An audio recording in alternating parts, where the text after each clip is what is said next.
Me, 28, HR manager at a decent-sized tech company. I like to think I'm good at my job. Actually, I know I am. My performance reviews are stellar. I specialize in conflict resolution and employee wellness. Basically, I'm the person they call when people problems get too peoply. I've taken all the courses, read all the books.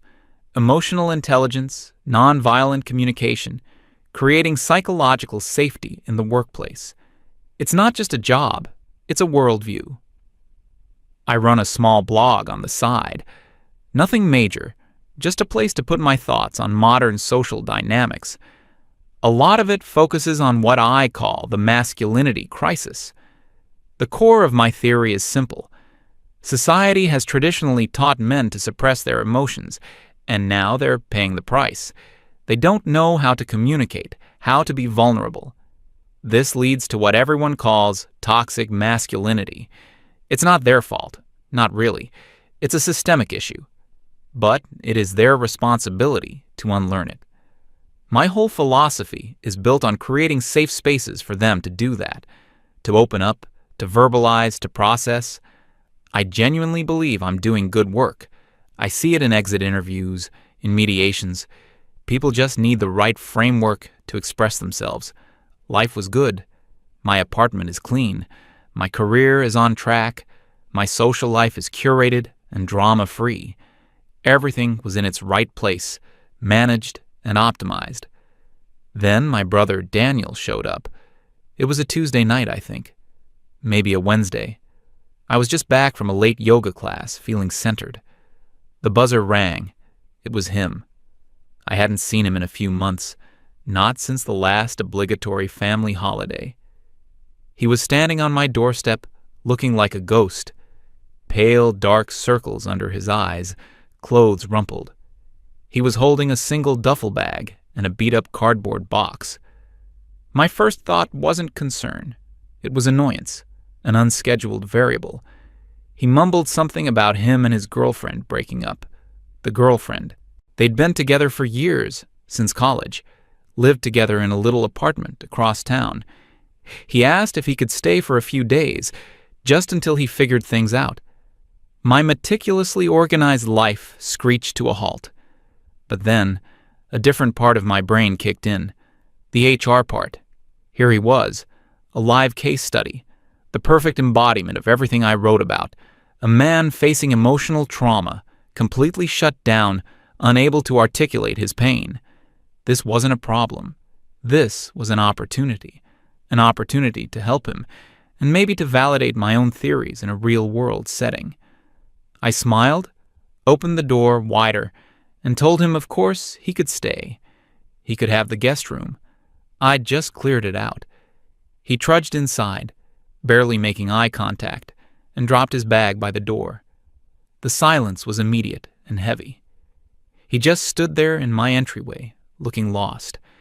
I went into professional mode. Okay, Daniel, let's get you settled. I'll make some tea.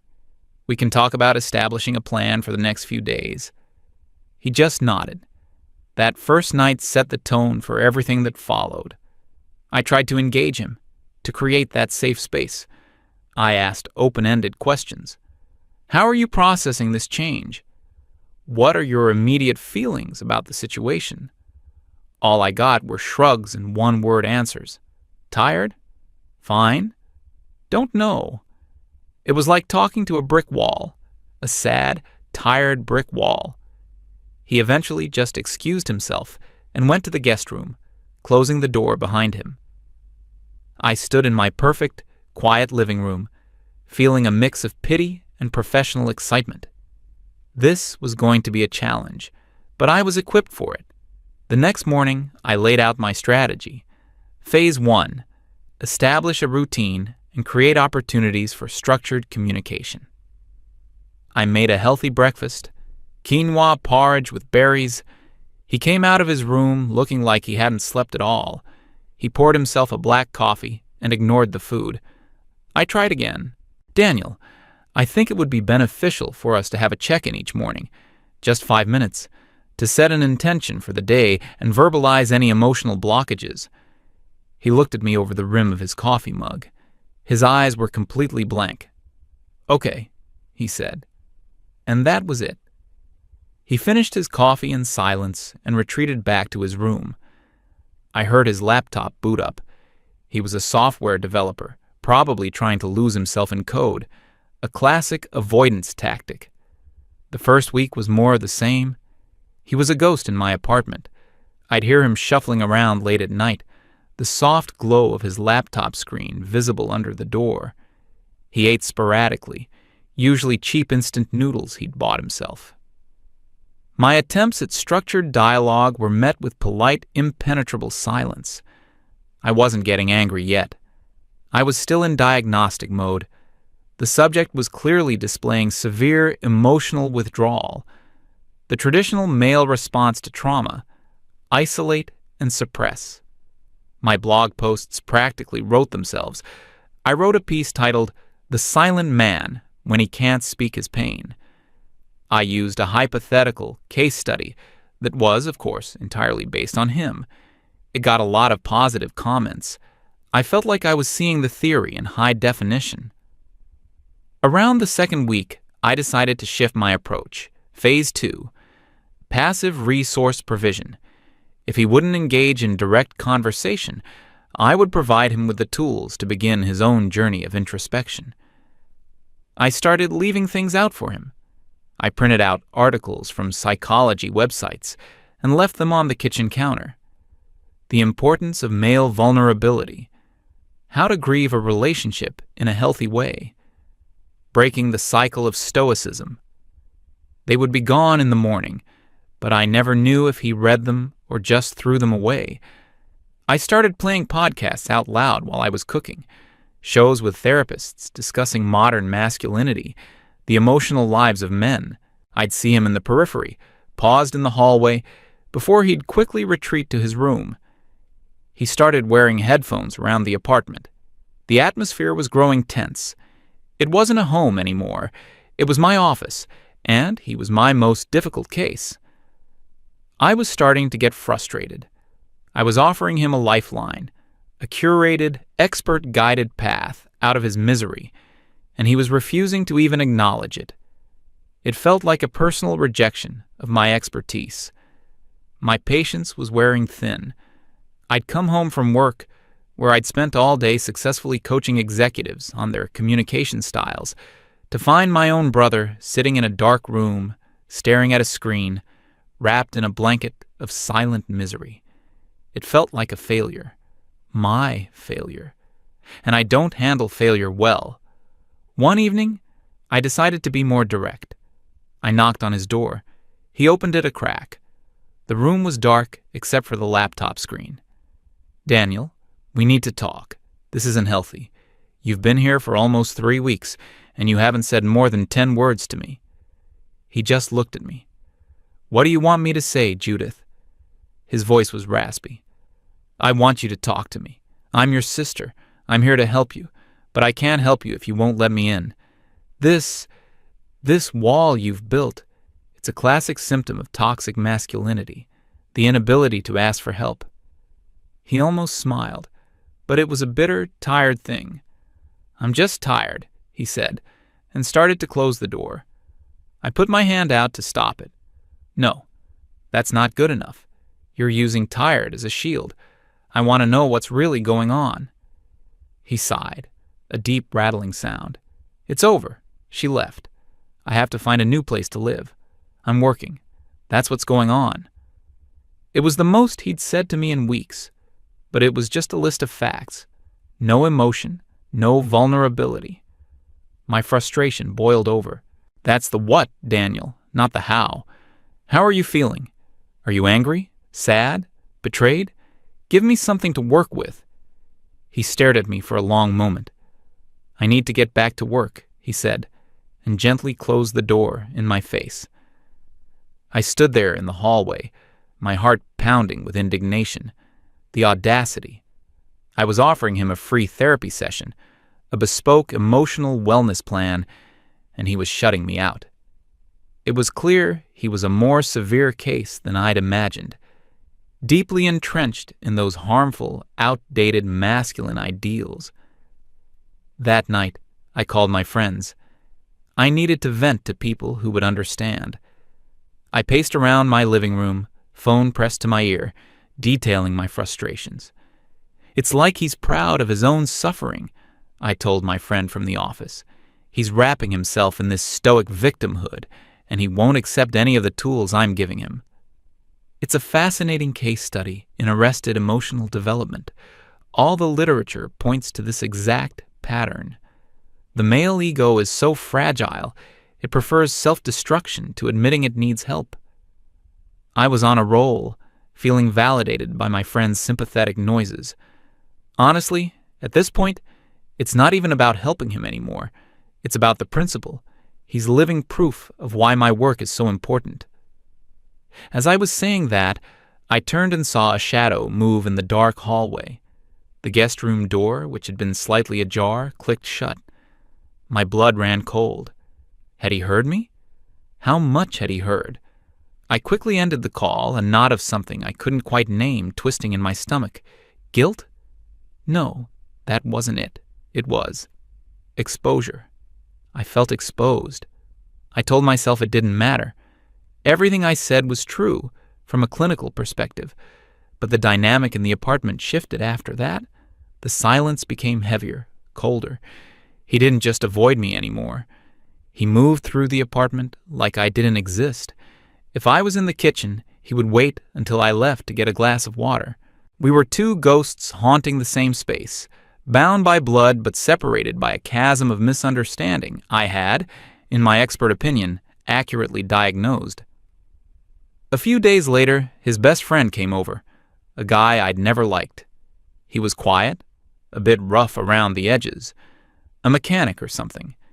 The kind of guy who probably thought therapy was for weaklings. I braced myself for a night of loud video games and grunting. But it wasn't like that. I was working in the living room, pretending not to listen. They didn't say much at all.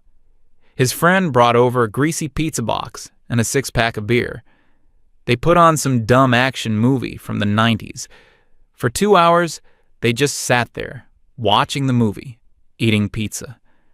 The only conversation I heard was about the movie. Oh, that was a cool explosion. He should have just shot the guy. It was maddening. My brother was in the middle of a life-altering crisis, and they were talking about special effects. This was it. This was the toxic male bonding I wrote about, the mutual reinforcement of emotional suppression. They weren't helping each other. They were enabling each other's silence. As his friend was leaving, I heard him clap Daniel on the shoulder at the door. He said in a low voice I almost didn't catch, "Hey man, it's messed up. What she did was messed up. You didn't deserve that. Call me if you need anything. Seriously. Even if it's just to move heavy stuff." Daniel just nodded. "Yeah, thanks for coming." And that was it. I sat there on my couch, fuming. That was his idea of support? A pat on the back and a confirmation that it's messed up? No deep dive into the emotional fallout, no framework for recovery, no action plan. It was pathetic. It was a Band-Aid on a bullet wound. And yet, when Daniel came back into the living room to grab a plate, I saw something in his face I hadn't seen in a month, a flicker of, not relief exactly, but something less heavy. The tension in his shoulders seemed a little looser. It made no sense. My carefully constructed, evidence-based interventions were met with a wall of silence. This guy shows up with cheap pizza and a few grunted words of validation, and suddenly my brother looks almost human again. I didn't understand it. And what I don't understand, I resent. It only strengthened my resolve. Clearly, Daniel was surrounded by people who enabled his worst instincts. His friend, probably his dad, the whole culture he was steeped in. I wasn't just his sister. I was his only hope of breaking the cycle. The pressure was on. I had to break through, for his own good. My approach became more aggressive. The passive phase was over. It was time for a direct confrontation, an intervention. I started planning it out like a work project. I needed a catalyst, something tangible to force the issue. My eyes kept landing on the cardboard box he'd brought with him. It was still sitting in the corner of his room, untouched, a sealed sarcophagus of his past life. I knew it was an invasion of his privacy. My logical brain knew it, but my professional, problem-solving brain saw it as a diagnostic tool. What was in there? What was he holding on to so tightly? If I could understand the what, I could force him to confront the why. It was the key, I was sure of it. The opportunity came a few days later. A Saturday afternoon. He'd gone out, said he was meeting his friend to look at a possible room for rent. The apartment was empty and silent. My heart was pounding. I knew what I was about to do crossed a line, but I justified it. I was a doctor preparing for surgery. Sometimes you have to make an incision to get to the disease. I walked into his room. It was sparse, impersonal, a temporary holding cell, except for that box. It was just a standard moving box, sealed with packing tape. I took a deep breath, and I sliced the tape open with my kitchen shears. My hands were shaking a little as I folded back the flaps. It wasn't what I expected. I thought maybe I'd find angry letters, things he'd broken, evidence of rage. But it was quiet, sad. On top was a framed photo of him and his ex-girlfriend. They were on a beach, smiling. She was laughing, her head thrown back. He was looking at her with an expression of pure adoration. Beneath that, a stack of ticket stubs. Movies, concerts, train tickets from a trip they took. A goofy little clay mug he'd made for her in one of those pottery classes. A dried-out corsage. It was a museum of their relationship, all the little mundane pieces of a shared life. And looking at it, I didn't feel pity. I felt a surge of white-hot anger. This was it. This was the sickness. He wasn't grieving, he was wallowing, he was clinging to a fantasy, refusing to accept reality. This box was the anchor holding him down in his own sea of misery. He needed to be cut free. I didn't put anything back. I left the box open on his floor, the contents exposed. I went to the living room to wait for him.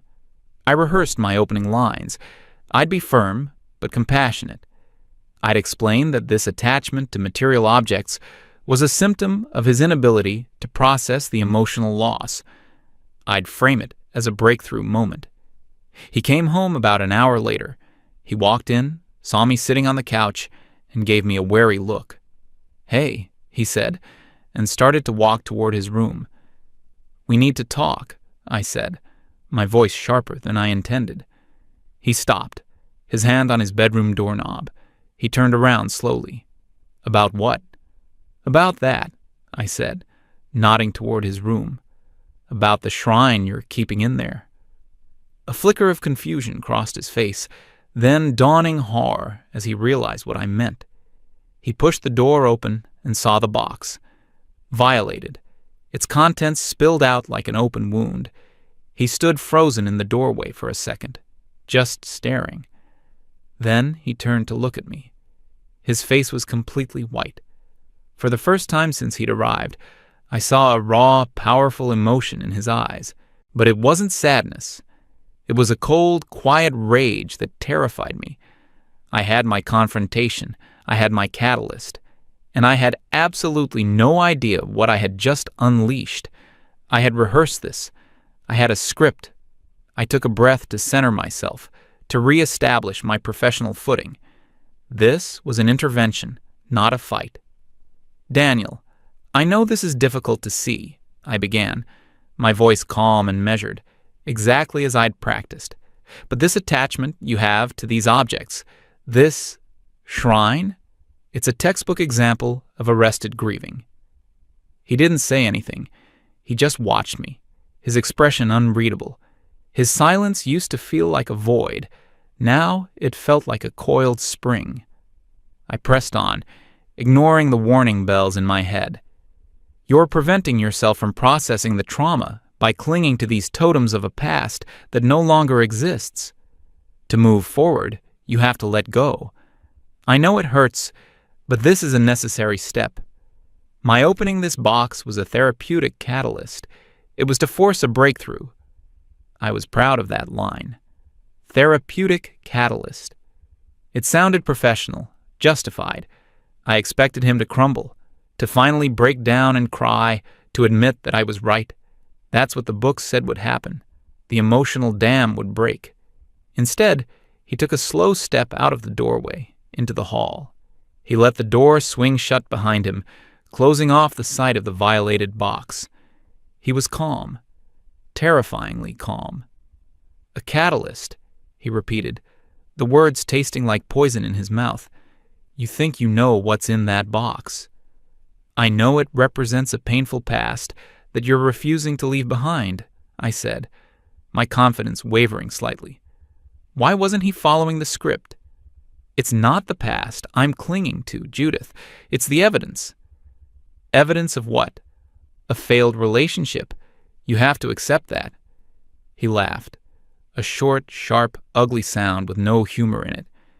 It was the loudest noise he'd made since he arrived, and it echoed in the hallway. Failed? Oh, it failed. But you have no idea how. You've been so busy trying to diagnose my toxic silent masculinity, you never stopped to consider the facts. My HR training kicked in. De-escalate. Recenter the conversation.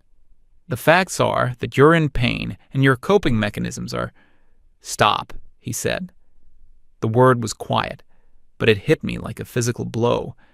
It cut through all my training, all my theories. It was pure, unadulterated command. I stopped. He leaned against the wall, not looking at me, but at some fixed point in the distance. You want me to talk? He said, his voice flat and dead. Okay, let's talk. Let's talk about why I'm here. I braced myself. This was it. The breakthrough. It started about 6 months ago. She started working late. A lot. Said it was a big project at work. I believed her. Why wouldn't I? I was working 2 jobs back then, remember? My main job and freelance stuff on the weekends. I was trying to save up for a down payment on a house for us. He paused, and I could feel my pre-planned responses dying on my tongue. This wasn't about feelings.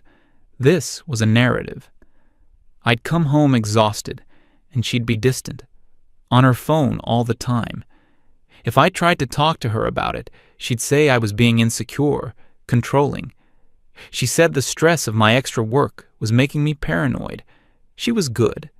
She was very, very good at making me feel like I was the problem.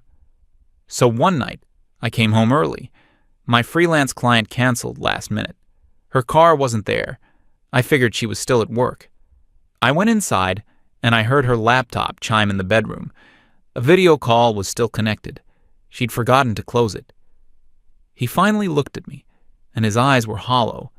She was on a call with one of my colleagues, one of the guys from my office, and they weren't talking about work, Judith. They were laughing about me, about how hard I was working, how clueless I was. He was at her late-night work session.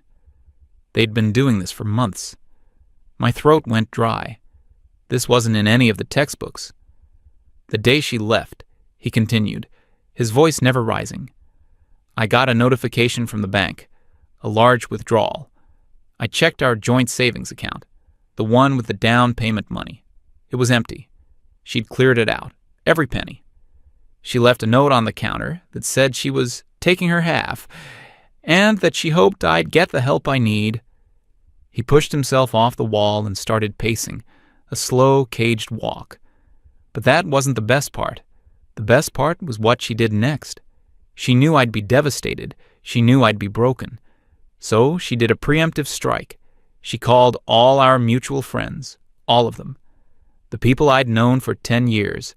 She told them that she had to leave because I was becoming emotionally abusive, that my silence was suffocating her, that I was controlling and possessive. He stopped pacing and stared right at me. Sound familiar, Judith? Sounds a lot like your blog posts, doesn't it? I couldn't breathe. My entire intellectual framework, my entire professional identity was starting to crack. She used the language, your language. the language of therapy and wellness. She weaponized it, and it worked. No one called me. Not a single person. They just picked a side, her side, the side of the articulate, emotionally intelligent woman who was brave enough to leave her toxic, silent partner. He gestured vaguely toward his room. That box, that's not a shrine to her. Do you think I want to remember her? That box is the only proof I have that any of it was real, that I wasn't crazy, that for a few years there was something good before she burned it all to the ground and salted the earth. The silence that followed was immense. My ears were ringing. All my theories, my articles, my interventions, they were all based on a false premise. I hadn't been dealing with a man who couldn't talk about his grief. I'd been dealing with a man who had been systematically dismantled by a person who used my own playbook against him. My help hadn't been help. It had been a reenactment of his trauma. I was her echo. My face must have shown the horror I was feeling, because his expression softened for a fraction of a second, replaced by a profound weariness. "And then I came here," he said, his voice dropping to almost a whisper. "My last resort, my sister. And what did you do?" I opened my mouth to say something, to apologize, to explain, but no words came out. What could I possibly say? "You didn't see a brother who was in hell. You saw a project, a case study. You sat me down and tried to set emotional goals. You left your little articles out like clues in a scavenger hunt for my own feelings. I even heard you on the phone, talking about me like I was some specimen in a jar. A fascinating case of arrested emotional development." He quoted my own words back to me, and I physically flinched. I wasn't silent because I'm a man who can't talk, Judith. I was silent because I was watching you.